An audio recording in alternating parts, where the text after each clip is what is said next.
আর কোনো খাবার নেই।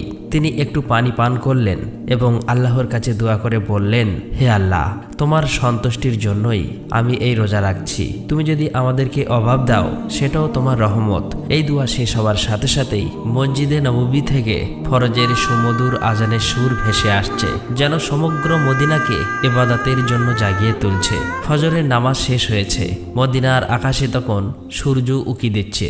কিছু সাহাবী মসজিদে নববী থেকে বার হচ্ছেন, আর কিছু ব্যবসায়ী বার হয়েছে জীবিকা নির্বাহের জন্য।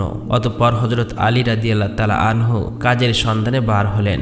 এদিকে সকাল যত এগিয়ে যাচ্ছে, ক্ষুধার জ্বালা তত প্রবল হচ্ছে।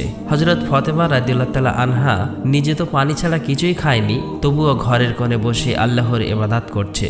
এমন সময় ছোট্ট হাসান হুসাইন রাদিয়াল্লাহু তাআলা আনহু ধীরে ধীরে মা ফাতেমার কাছে আসলো এবং কোমল কণ্ঠে বলল, আম্মাজান, আমাদের প্রচণ্ড ক্ষুধা লাগছে।